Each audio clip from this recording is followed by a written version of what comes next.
16 weeks and 6 days until the Eagles and Bills face off in the Super Bowl. Unless, of course, the Jets and Giants have a thing or two to say about it. Up and Adam Show. Happy Monday. Let's ride. Let's ride.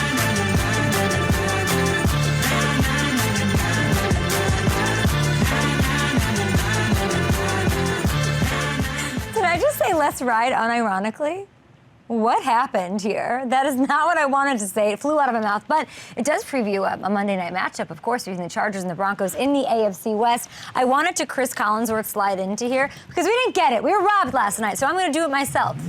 It's easy to do, Chris. We can make it happen here on Sunday Night Football. What a game. What a Sunday for 12 teams at least. Wins, there were moments, there were performances. Tariq Woolen, we see you. Quinnen Williams might be the best player in the NFL. Von Miller, Taron Johnson. So much to talk about, and we will. But maybe no one had a better night than the head coach of the Eagles. They, of course, those Eagles took down the NFC East division rivals, their Dallas Cowboys, 26-17. What an absolute Looney Tune. I love him. He's a madman. They are the only undefeated team in the entire thing right now. He was fired up. Do we just give like a little nibble, a little taste? Do we have any more of that to show? No? Nick Sirianni? Okay, well, he was incredible last night, all night long. He looks like he hasn't slept in 19 days, and he was studying to pass his finals, and they did. They are 6-0, and now it adds some serious fuel to this classic NFC East rivalry, the Eagles knocking them off, and they have a stranglehold on the division now, and it was incredible. The Eagles' defense came up huge. They forced Cooper Rush into his first 3 interceptions of the season. 3. C.J. Gardner-Johnson, you are just making Howie Roseman look amazing and brilliant once again, coming up with 2 of those 3 picks. And he's already tied his career high with 3 this season. Such a critical addition. And we don't talk about these kind of things enough. Howie just goes and steals him from the Saints 2 weeks before the start of the regular season. You know, CJ, of course, the guy getting in Brady's face and all of that riffraff. And then what does he do but perform for this stout Eagles defense? It's really impressive, really incredible. And I would be surprised if they don't end up going to the Super Bowl at this point. I really would with what the NFC looks like. Jalen Hurts came up with his first career win over the Cowboys, tossing a pair of touchdown passes to both of his stars, A.J. Brown and Devontae Smith. He's keeping everyone happy. Everyone's eating.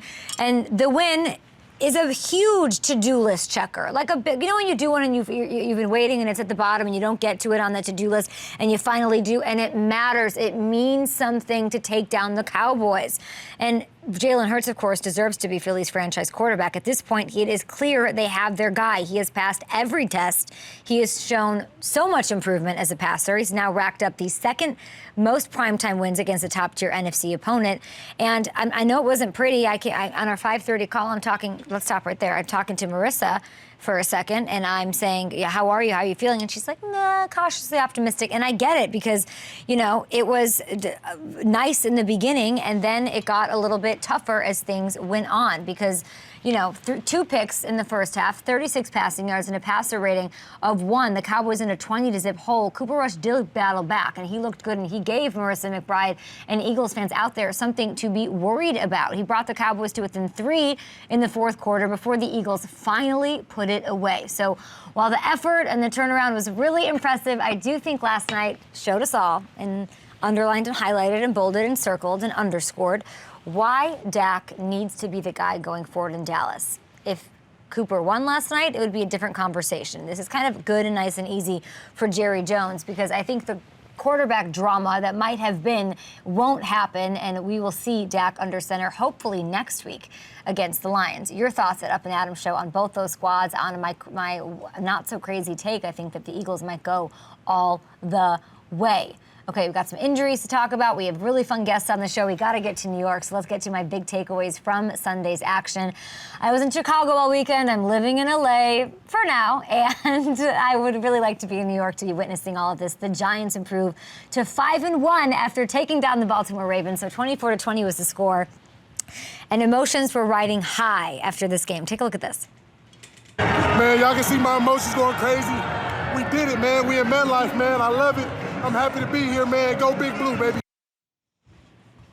that looks like an older player. It's not. It's Kayvon Thibodeau. At first I was like, who? It's Kayvon Thibodeau. And that's him emotional after the Giants win. There's lots of people, lots of takes out there saying, act like you've been there before, Giants. Well, he hasn't, in fact, been there before. And he, in fact, has gone 5 games without a sack, a highly celebrated, highly touted, highly, I would say, criticized. Like, should they be taking him that high? Probably not, sort of player. And he's, you know, really living it up and on some improbable, almost nonsensical fashion, win after win after win for the Giants, and we love it. He had his first career sack in this game, and I love it for him.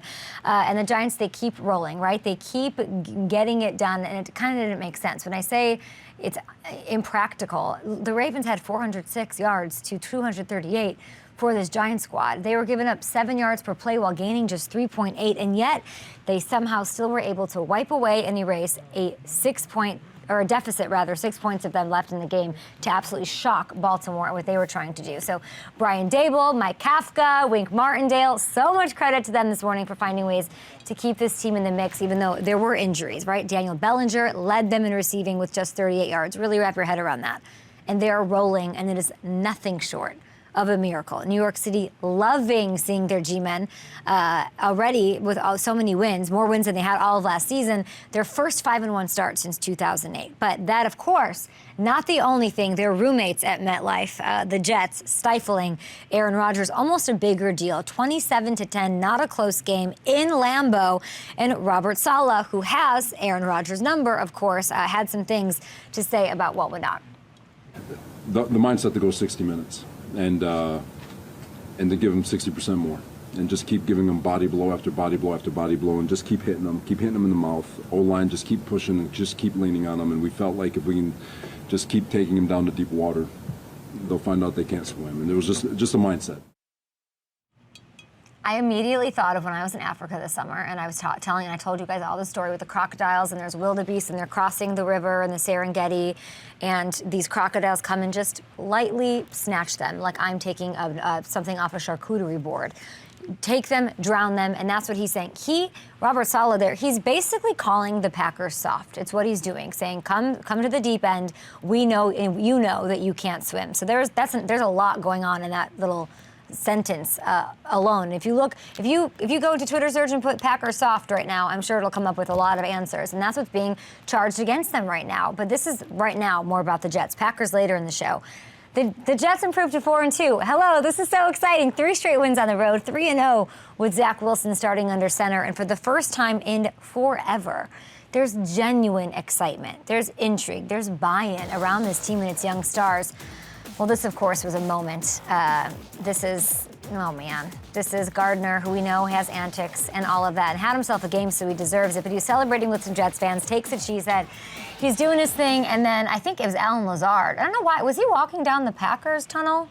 Which I don't really understand the logic of that, but maybe he didn't use his Waze on his cell phone or something to figure out where he was going. But Alan Lazard comes and pops it up his head. Also, well-deserved. So there was that going on, and emotions are running high. We get it, but there are some studs to celebrate in this one. Gardner among them. Also, Breece Hall.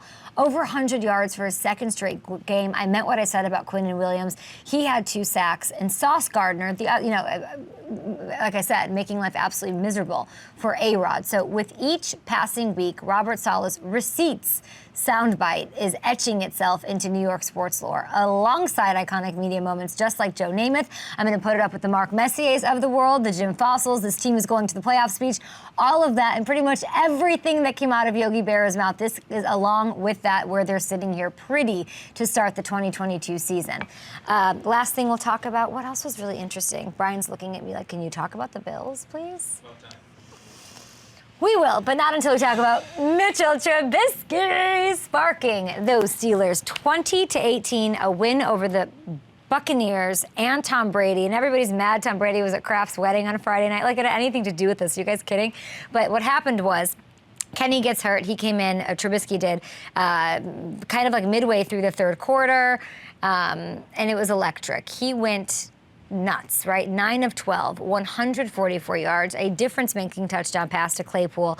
He had a perfect passer rating on the day, and he converted 5 of 7 third downs that he faced, including a 3rd and 15 and a 3rd and 11 on the Steelers' final drive. What does that do? It eats up all the game time. There were like 4.5 minutes left, and they iced Pittsburgh win while ensuring that Tom Brady never got the chance to touch the ball again. So this was a spark. He needed it, and it brings me back to the question that I've been asking all along. Did the Steelers need to make the switch to Pickett? Did they make it too soon? I maintain it was not the move. I said it all along. This is a rookie. We know the woes. We know the underwhelmings of the offensive line, and we saw what happened yesterday. More than that, was he your best chance to win? Because if you're watching yesterday, no, he wasn't. Mitchell Trubisky 100% was. And the offense, of course, had some struggles with Mitchell early in the season, but they looked so different with him. Najee looked the best he's looked all year. And, you know, maybe there's another chance here for Mitchell Trubisky. You know, second act out of a former number 2 overall pick after all. Pittsburgh, they have the Dolphins on Sunday, and I do believe this season is on the line-ish for both of those squads, although we love the Dolphins in the early goings of 2022, and we'll see how that all sort of shakes out, because it is wild what's going on. All right, fine, we'll get to your Bills. We'll squeeze them in here. We're 10 minutes in. All right. Well, but it was game of the week. It was. And it was Allen, incredible. Stephon Diggs has like 400-yard game. People aren't talking about Diggs enough, but it's not about the offense, Brian Barton. It was all about what was going on defense. 24-20, and this guy that made all the difference. Howdy. I done came up in this stadium a whole bunch of times, and I done been at this same podium. And I ain't had no smile, so it's good to come in here and smile. It's good to do our job. I love this for him. We said this all along. It's so rare that these big deals get given out, and then it comes to fruition. Like it was great. It was worth it. All the eyebrow raising was for nothing. And in those 2 playoff losses to KC, the Bills had 3 sacks, you guys. 3 sacks. They couldn't get anywhere near Mahomes. Right? Mahomes picked them apart in both of those games. Yesterday, this guy, the guy who got paid, the guy who, such a ballsy move to give him that contract, to bring him in to do all of that. Von Miller got to Mahomes twice by himself. Okay? Both of those sacks forced Chiefs punts and pressured Mahomes into throwing that game-sealing interception that I could not believe he threw to Taron Johnson. And Von had a hand in that. Like, huge credit to Brandon B. I don't know why I'm giving the GM so much love this morning, but I am. Maybe it's because I'm from Chicago and I was just there and I got no love for anything going on there in the front office. So here it is to you guys, Bills fans. Bean steps up to the plate, and this guy, let's not pretend he's some, he has a chicken farm, but he's no spring chicken. He's 33 years old as a pass rusher, raising eyebrows, mine especially. 6 years, $120 million, and they did it, and they needed to do it in this matchup. He was worth every penny already, okay? It's plain and simple. And as good as, everyone was, and as good as Josh Allen was, they're probably leaving Arrowhead in misery once again without Von Miller. It's just true. He was completely unblockable at times, and he is the swing of balance of power in this AFC to Buffalo side, and now they own it. And now he just has to do it again in January. It should be easy, right, Brian? We have so much more on the show today. We have guests. We've got Ike Reese in next. Do not miss that. That's coming up. Mark Schlereth is on the program to preview a little Monday Night Football. Oh, boy. Why the push-ups, though? Isn't falling through the table enough? This is gratuitous. How about them Eagles? How about them Eagles? I worry about him a little bit. That, of course, is Nick Sirianni. How about them Eagles? Now, after last night's NFC East showdown, we have to check in with our voice inside Philadelphia, former Eagles All-Pro linebacker and co-host of the John Marks Ike Reese Show on 94 WIP. Ike Reese is back, everybody! How about them Eagles, Kay? Good morning. This smile continues. We love to see it. I can hear my control room. Everybody screaming, woo! Did you just have a birthday as well? Oh, God, yes, yesterday. I'm so glad it's over with. Yes, Why? yesterday. Well, I mean, I don't know if you noticed, I'm a little shy, so all the attention, it makes me a little uncomfortable.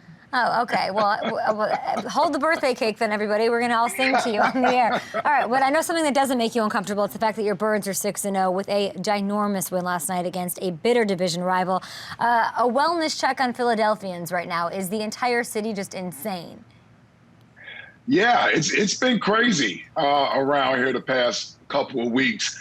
Obviously, with the way the Eagles are playing, being the remaining undefeated team, but then you also have to show some brotherly love to our Fightins, who are back in the National League Championship Series. You know, no one expected that. So, you know, this weekend was crazy, starting with Game 3 Friday at Citizens Bank Park. For Saturday, they clinched the series, and then the big game last night against the hated Dallas Cowboys. So, yeah, I guess you could say we're on cloud 9 right now in the city of brotherly love. All for your birthday, my friend. Ike, the trio of DBs. Let's get to it. Gardner Johnson, James Bradbury, and again, and he keeps doing it, Darius Slay. They played lights out last night, and it was such an off season. There were acquisitions going on, of course, for the past 2 years. So much credit to Howie Roseman at the top of the show from me. How much has the secondary meant to this early success? A ton. And I think last night I had a little bit of an epiphany. Now, this defense has played well, better than well all year long. They really have played outstanding. But it's an offensive league, and quite naturally, when the quarterback is playing as well as he is, as an MVP candidate, A.J. Brown, Devontae Smith, Miles Sanders, the defense gets overshadowed. I'm ready to say I think the defense is the strength of this team, and the strength of the defense is the secondary. It allows the pass rush to do what it does up front. Now, they both certainly play hand in hand with each other. It's complementary football, but when you have the ability to play man coverage the way that we do, and you have the guys in the secondary that they've assimilated, man, it's a beautiful thing, and it's a luxury for a defensive coordinator to be able to have the confidence that you can basically lock up these skill position guys, man to man if you choose to, but even if you choose to wear some combo things, they have the ability to do that. I think it's the best secondary in football, without question. Ooh, we like those kind of thoughts here on the Up and Down show, Ike. They start off, and they've done this every game, they start off so strong. They come out the gate crazy, and then something happens. They have this 20-0 lead, and Dallas comes roaring back somehow after halftime. And it's a little trendy this season. I'm looking at some numbers. The Eagles only scored 17 points in 6 games during the third quarter, and they've scored 112 points in 6 games during the second quarter. So there's these moments of panic. I mean, they cut the lead down to 3 right there in the fourth. How worried were you, and why is this happening? Oh, I was worried. I was worried. You know, you may get some Eagles fans today to say that they weren't worried, but I was definitely worried when the Cowboys cut that lead to 3. I don't really know what it is, and I'm not going to say that we haven't talked about it on the airways out here, but it sort of gets swept under the rug when you win, when they find a way to win. But it has been a point of conversation when you're trying to find things that the team needs to improve upon, and I can't quite put my finger on why they don't come out with the same energy or the same execution in the second half as they do in the first half. But I will say this. Yeah. When they needed to score, particularly last week in Arizona, that final drive, and then yesterday, when they needed a big drive to sort of cement a win, they've been able to do it. They've been able to do that. So, but I don't have a real answer for why they don't have the same sort of ability to put the ball in the end zone like they do in the second quarter. So now they have a bye week. Steelers, Texans, Commanders, Colts, Packers week 12, Titans, Giants. Do you see a loss on the schedule? Happy birthday to you. I just don't know. I don't know where the loss is at. Here's what I do know. There's only been one team that's gone undefeated in the history of this league. And so they will lose a game or two somewhere. If you look at the schedule, it certainly won't be. Uh-oh. I'm on a laptop. Oh, what? Oh, no, what happened? Somebody was in my ear. I'm sorry. That's so weird. That's so anyway, I'm sorry. I looked at the schedule, and there isn't a loss that I can necessarily pick out. Okay. But the way this league works, they won't be at their best one of these weeks, and eventually they'll lose a game. But it doesn't mean they aren't the best team in the NFL. And they certainly are the best team in the NFC right now. You're such a pro. You have people, I don't even know how people are in your ear or what's going on. I don't even know you have an earpiece in. I don't know you're on a Zoom call here with us. We appreciate you so much. There are a couple concerns. And, I'm all about celebrating, but I would like to see this team go all the way. And everything seemed to turn when Lane Johnson left with the concussion, right? So that's when things sort of made a difference, because he was holding Micah Parsons completely under wraps and deserves credit and celebration for that this morning. And then the second he left the field, Parsons starts thriving late in the game. So did this sort of underscore how much Lane means to the team? And how does Sirianni better manage things like injuries when those things happen to key players? Well, thankfully, the bye week is coming, right? So they certainly get a week in Lane. Hopefully, we'll be back out there when they take on Pittsburgh. But I think what it did, Kay, is just highlighted how great and how special of a player Lane Johnson is. I don't know, maybe because he doesn't play left tackle, he doesn't get the type of recognition that he deserves. But the guy hasn't given up a quarterback sack or a pressure, I believe, in almost 2 years. And so, we wanted to see that matchup last night. And we didn't hear from Michael Parsons, who's a great player, in that first half. And once Lane went out, he was able to get some pressure back there, but I don't think he had any quarterback hits. But, the one thing I will say, Jeff Stoutland is the best offensive line coach in all of football. Mm-hmm. And his reserve players, they tend to be ready to go in there and play. You can't necessarily replace the level of talent in Lane Johnson, but as a cohesive unit, they have enough guys there that they can play together and get through a game or two if need be. But we all want number 65 back out there as soon as possible. We certainly do, and hopefully he does get that rest. A big bye week for the undefeated Philadelphia Eagles. Maybe a loss, maybe two, maybe none. We'll see how it shakes out in that NFC East. Ike Reese, we appreciate you. Hope you had a happy birthday, and thanks for popping on our show. You can, of course, hear him on local radio there in Philly and enjoy those nice calls as they come, because, just like that, especially in the NFC East, things can change. But a nice schedule ahead for Philadelphia. We've got more here on Up and Adam's show. Mark Schlereth, long time no talk, my friends. I know you're busy. You got a big game tonight, too, to preview. We'll be back right after this. Wilson has time. Looking deep. Has a man wide open. Touchdown, Chargers. What a throw. Off to the races. Broncos touchdown. Let's ride. Ooh, Chargers Broncos tonight. You kind of always know what you're going to get from the Chargers side of this Broncos 2022 team, though you never know, so you got to watch.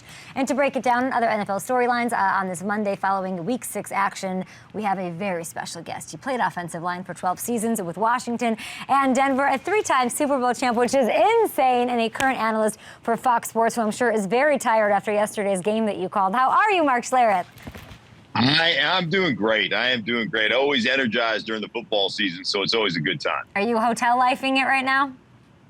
No, actually, Good. I'm back in Denver. I did my radio show this morning in Denver, and I'm just at the studios talking to you. You are so busy always, so thank you for taking the time for us. Now, you were in Atlanta calling this Falcons win over the Niners, which was an insane upset. How did the Falcons pull this off? Well, I tell you, one of the things that's really interesting about them and Arthur Smith, and they're old school, so they are going to run the ball. They are going to be they're one of those teams that wants to run it 35 times, regardless of what's going on. They understand the overall effect that has on a football team, the overall effect that has on a defense, and what it does as far as creating some big plays in the passing game. But I tell you what, they were very consistent, very committed. And then Marcus Mariota was great. Yeah. And one of the things that Marcus told me, and it was really interesting, he said, you come in as a young player and you're the second overall pick, right? And you put all this pressure on yourself to make the extraordinary play, right? The big play. You always want to do that. And he was like, this humbling experience of getting benched and running a scout team and doing the things he's done for the last couple of years, one, has given him perspective on the game. It's given him perspective and connection within the locker room where he feels more relatable to all the other players. So that was a big part of it. And then he just said, taking what the defense gives you. Like, I don't have to worry about trying to make the big play all the time. If the flat is open, take the flat, move the chains, move the ball forward, and rely on the rest of the people to make the plays. And he did that so well yesterday. I think he completed his first 13. I think he was 13 of 14. I mean, Yeah. he was ridiculously good. So, I mean, it's just kind of a different perspective that he has now. And I love seeing that kind of almost redemption story Love that. from Marcus Mariota, because he's such a great human. He really is, and I love. You're a great human, because everyone this morning is going to talk about the defense, right, for Atlanta, what they were able to do, and they deserve credit, of course. And it's a kind of little bit of retribution for Grady Jarrett after his, roughing situation last week, that they get the win, and the defense was so incredible. But Marcus Mariota getting the love from Mark Schlereth on Up and Adams, and I love that this morning. The quarterback on the other side, my friend.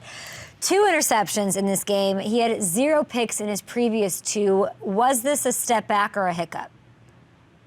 No, I think it's more of a hiccup. One of the interceptions was late in the first half. He only had, I think, about 9 seconds left. So they just tried to take a shot, see if they could get a pass interference down the sideline.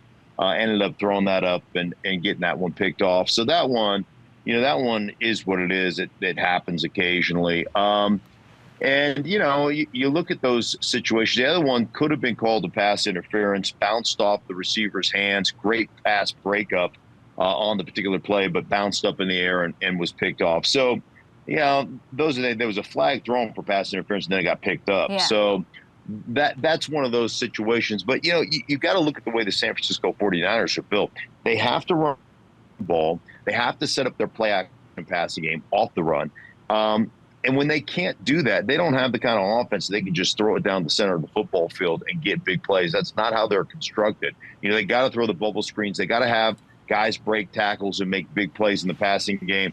And I'll have to give credit to the Atlanta Falcons. Dean Pease, the defensive coordinator, he was like, listen, we're going to keep everything shelled, right? We're going to keep a tent over this whole offense, and we're going to make you put 8, 10, 12 plays together to score on us. If you can do that, we'll tip our cap. But we just don't think you're going to do that consistently enough. And in that 8 to 10 plays to 12 plays, we just feel like Grady Jarrett's going to be disruptive and make a play or two.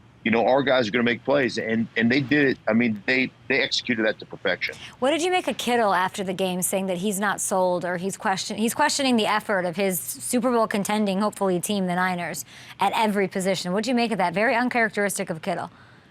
Yeah, I think there's some frustration built up right now, and then the injury issues. They started that game on defense with six starters on defense not playing. I'm sorry, but I know they're as deep as anybody in the National Football League.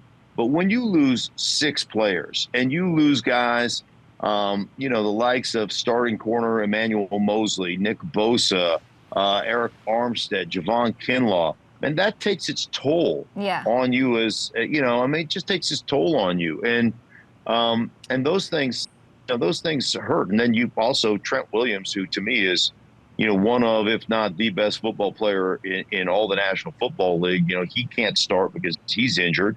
So you're minus your starting left tackle, who is an absolute dominant player. All those things will take their toll on you as a football team. I know there's no excuses, but there are reasons, I guess, and it's hard to overcome all those injuries. Yeah, they got away from what, the Falcons took away what they need to do, and it's not throw the ball 41 times, it's run the ball and work off that, and so that probably played into all of this stuff going on. Now I look at, when I think of you in these Super Bowl championships, it is just so cool. It is so rare, it is so awesome, and you've been on 3 Super Bowl winning teams, and we're in week 6 now. Sean Payton came in to studio last week, and he was with me for an hour, and I ended up asking him, at what point in the season do you know what's what? Do you know this is it? This team might go all the way. So I ask you, other than the Bills, of course, who are number 1 and then everybody's below them, I think we'd all agree they're the favorites right now. Is there anyone else giving you Super Bowl complete vibes this early? Yeah, the Philadelphia Eagles, Kay, and I've done 2 of their games early this season. And I got to tell you, they are there are teams that are big and strong. There are teams that are fast and athletic. They're big, strong, fast, and athletic. They've hit it all, right? They are outstanding, and they're a very deep football team.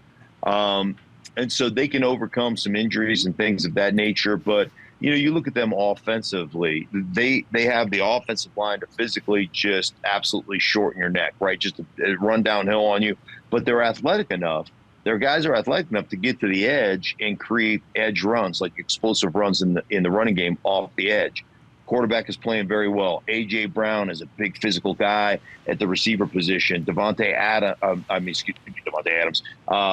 Smith is a really great young player.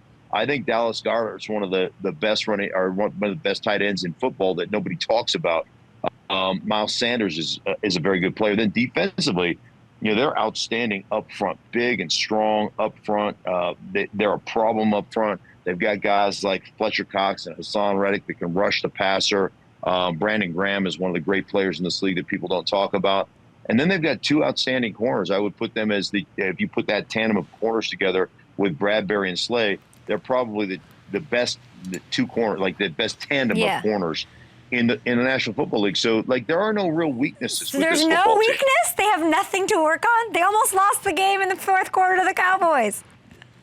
Well, yeah, I mean, hey, they pay the other guys too, and the Cowboys defense is legit, but they are an outstanding football team. So, I look at them as a team that will they go undefeated? No, nobody does that, or just about nobody does that. But they're really good. They're an outstanding group. I hope they go all the way, and I hope it's Nick Sirianni. I mean, I was on the side of who is this Nick Sirianni? Even when they were winning, and you could tell the team was playing hard for him, and he was giving those ridiculous quotes about fertilizer and flour. I was like, this is not the guy. I don't think this is the guy to lead this team, and I could not have been. I was one of the last people to be won over, and I fully own that, and he's incredible on the field and off of it. A team that would like to be incredible, and a coach who would like to be spoken about glowingly as we speak about Nick Sirianni is your former team, the Broncos, who have the Chargers tonight. So let's dig into it.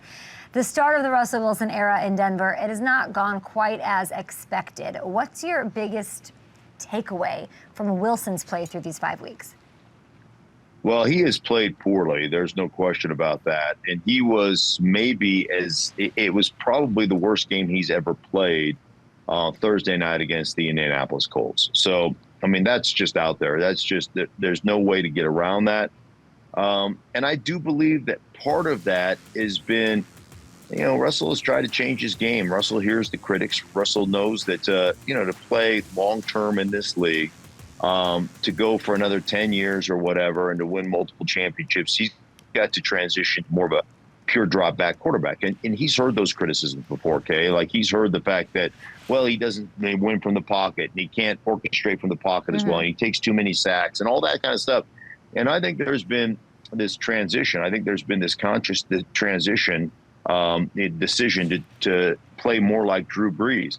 And ultimately, I think two things. One, Russell's got to come to grips with that's going to take time, and you better lean on what you do well. And what you do well is extending plays, scrambling around, getting outside the pocket, throwing deep balls down the edges of the football field. So I think that's part of it. I think the other thing is Nathaniel Hackett's got to be an adult. And I love Nathaniel Hackett. I think Nathaniel Hackett is great.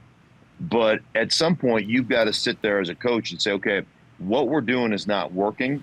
And I understand that you want to make this transition, but what's best for you and what's best for this football team to get wins is we've got to get back to doing things that put you in that position. So we've got to run some RPO stuff. We've got to use you in the running game to hold the edge and to use you to scramble a little bit in the running game, design runs, a few.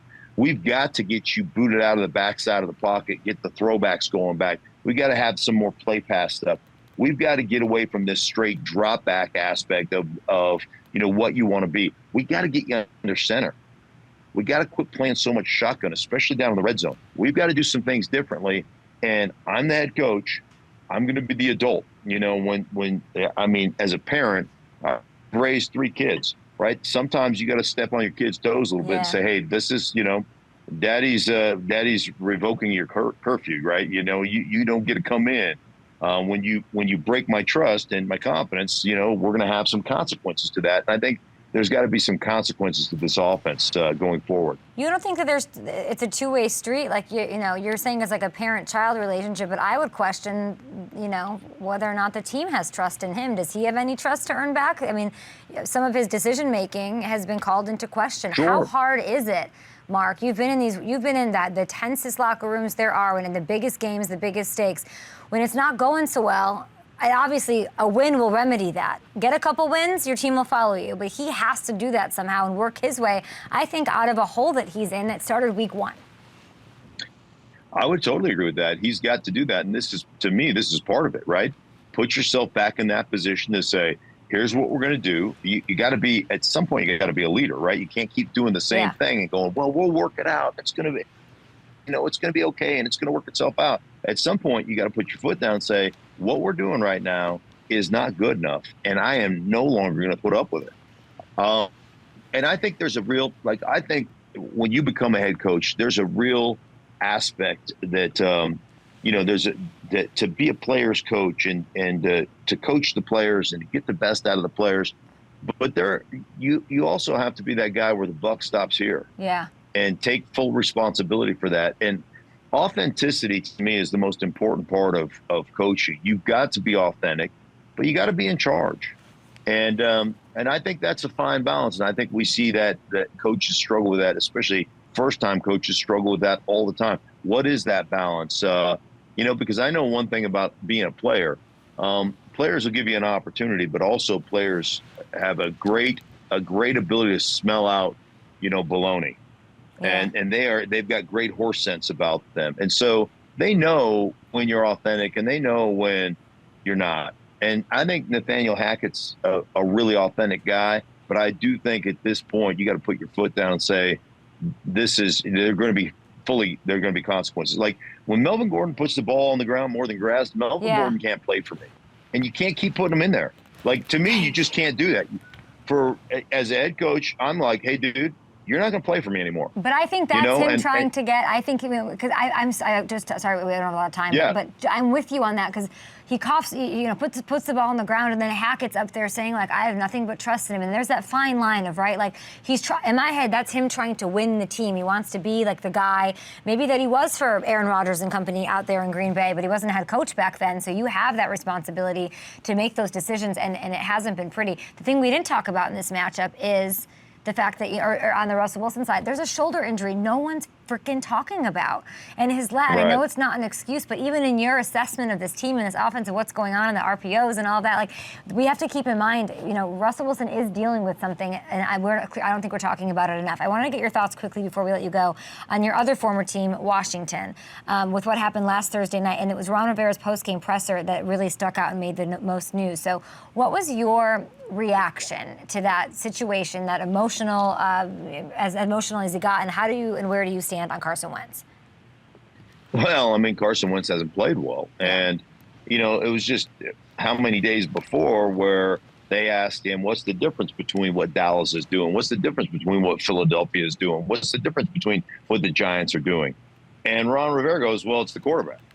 Yeah. Their quarterbacks are playing well, which, the implication is mine isn't, right? And you essentially double down on it. And now after a game where you won and your quarterback threw for 99 yards, now you're going to admonish the media, right, for asking the questions and piling on. And, that's one of those things where you put it out there. So listen, Carson Wentz isn't playing well, but as an offense, they're not playing well. I did a Washington game against Philadelphia where they gave up 9 sacks. I'm sorry, when you get hit like that, like Russell, like Carson Wentz got hit in whatever season it was for, I think, 2019 for Philadelphia, where he got sacked over 50 times.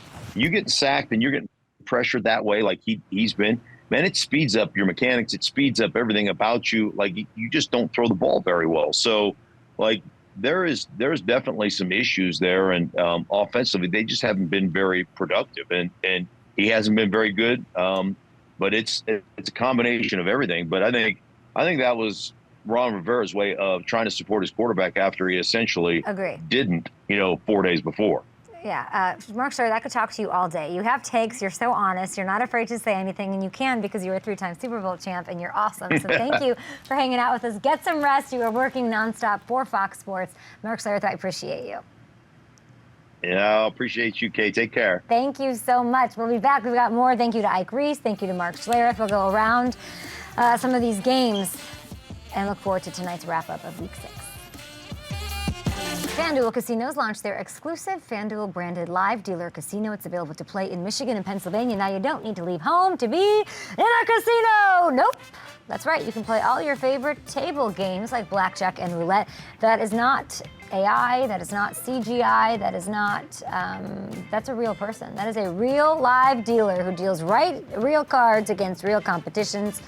And you can get some real money. That's the point here. The deposits and withdrawals are so fast and secure. It is like being at a real-life casino, only you don't have to put pants on. Let's be honest. That's the real benefit. No clothes, anything goes. You have to put on mascara. You don't have to paste stupid eyelashes on your face. You just get to do it from home.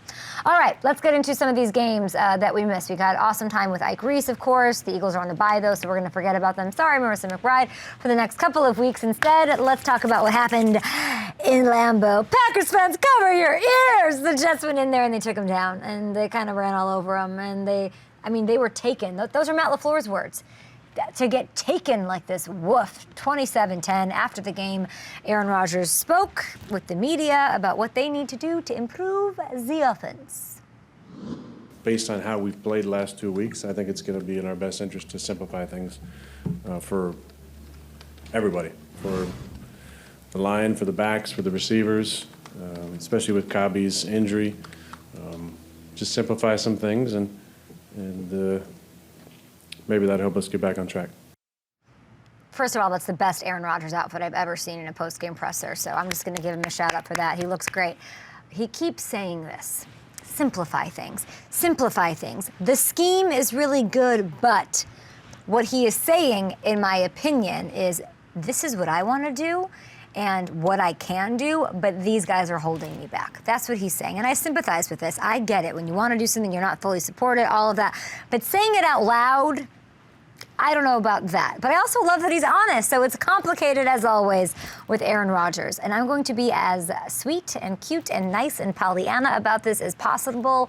The Packers are absolutely teetering on the brink of disaster right now. I used to play a game. I got it at a garage sale when I was little. It was called Topple. If anybody knows what this is, hit me up at Up and Adam Show. Brian, have you ever seen this before? Never. It's a game of Topple. So here, basically what you do is you add pieces, those little pieces, you try to score points, but you add pieces to the Topple board, but eventually it teeters over because it just becomes too much. When I think about this 2022 Packers team, I think about that little 6-year-old Kay Adams playing Topple and losing to her big brother. Because in my opinion, you can overcome a couple of these things. You can overcome the depth at wide receiver, the lack of knowledge that they can't keep up, all that. Aaron Rodgers can overcome that issue. What you cannot overcome is that piece on the Topple board, plus Rodgers' thumb injury, which he's downplaying because he's tough, as James Jones reaffirmed to us last week. But it absolutely, of course, looks like it's bothering him. Then you add another Topple piece with your veteran presence. A guy who caught 7 balls last week, Randall Cobb, is now hurt, banged up, and carted off dealing with something. The O-line is really struggling. That's a couple pieces on that Topple board on one side, right? They gave up 4 sacks and 9 quarterback hits. The run defense got beat up. The Jets averaged 6.5 yards per carry and racked up 179 yards on the ground. And the play calling continues to be highly questionable. Shout out Dan Levitard and his dad. All highlighted by LaFleur's decision to throw a fade on 4th. I can't even, it was like 4th and 3, was it? Or 4th and 2? 4th and 3, I think, near midfield in the second quarter. Nothing is working for the Packers right now. There's too many pieces on the Topple board. And I want to maintain this, that we have seen them run the table. We have seen RELAX relax. We've seen those seasons. So the question becomes this, is this different? I can tell you it feels different, and in a bad way. The glimmer of hope for Packers fans is entirely wrapped up and singularly wrapped up in Aaron Rodgers. Does he look run the table-y to you, non-verbally, when he's selling that in those, the interviews and the time he has with the media? In those examples, relax, run the table, those were 6 years ago. 6 years. That was a bit ago. And you saw something in Rodgers' eyes in those moments, like, oh, man, he knows something we don't. That isn't this, at least not right now. My opinion, go get him some receivers. He talked about making moves to the media yesterday. Get him receivers he's asking for. Simplify the heck out of everything, LaFleur, and run the ball so I don't have to count you out, because it's the Packers and Washington on Sunday. do not lose to Washington or it's toast. It's curtains. Buffalo is on the docket week 8. You have to win against Washington or I'll have a little bit of a different tune. I said I'd be positive to start that. That didn't happen, sorry. Okay, last one I want to get to before we hit a break here. Joe Burrow. He arrived at a game wearing the Jamar Chase LSU jersey, championship style, and he did lead Cincinnati to a 30-26 thriller over New Orleans. These are my two teams, you know. I would like it for the K. Adams Bowl to be played every day. They can each take a win because this is awesome. And here is Burrow and Chase post-game. Talk about this bond and how special this is. Well, he's not only a great teammate, but he's one of my best friends. We hang out all the time. I'm so fortunate to be able to play with this guy. He's one of the great all-time greats. He's going to continue to be good for years to come, and I'm very fortunate to be able to play with him every day. He did that, of course, to show confidence in his wide receiver one, who is getting criticized a little bit. Have defenses figured him out? Why is Zach Taylor not helping him out? All of that. But the Bengals offense is back, so who cares? It took 6 weeks. We finally saw Cincy's offense resemble what they were last year, and they did it in a hostile environment against a very tough Saints defense. Burrow went for 300, 3 scores through the air, had an incredible 19-yard touchdown run, and even though he still took some sacks and hits, he was unfazed, and he still pushed the ball deep for some big plays, like the 60-yard touchdown to Jamar Chase. So, Zach Taylor, you did it. I was critical of you last week. You had it all going, and it looked awesome. And with the Ravens' loss in the Meadowlands, the Bengals are back in a tie with Baltimore to stay atop the AFC North at 3-3. We've got more games to get to. Of course, after this, they are pushing me off air. Conrad sent me the dumbest text about how he's worried about Burrow yesterday. No one's worried about Burrow, Conrad. All right, I want to highlight someone that we did not get to today. We actually didn't get to a lot of different things. We're still figuring out how to time the show. That's on me, but, you know, we'll get to, I want to get into Mitchell Trubisky a little bit more. Man, I really want to get into Jamar Chase a little bit more. But let's get into the Zappy experience. There was legit a tweet yesterday that said, is Zappy Tom Brady? Like, is this what the situation is? And it's true, the Patriots haven't been the national spotlight the last 2 weeks in games against the Browns, and they have been, rather. And people are writing them off after Mac Jones got hurt, right? All they have done is come out and destroy Cleveland and Detroit by a combined score of 67-15 over that span. And yesterday against the Browns, Zappy, 300-yard game, 309 yards to be exact, 2 scores, and he's in the process of becoming the first rookie since Sonny Jurgensen in 1957. I don't have a Sonny Jurgensen jersey. I don't know if you do, Brian. To win his first 2 starts with a passer rating over 100. Damian Harris gets hurt. Okay, Ramondre Stevenson, incredible. Talked about him on the show. Talked about him as a fantasy stat. 91 total yards, 2 scores of his own. So Zappy, Ramondre, Belichick maybe didn't draw it up this way, but they are pulling it off. And that AFC East is tough. We'll see you tomorrow.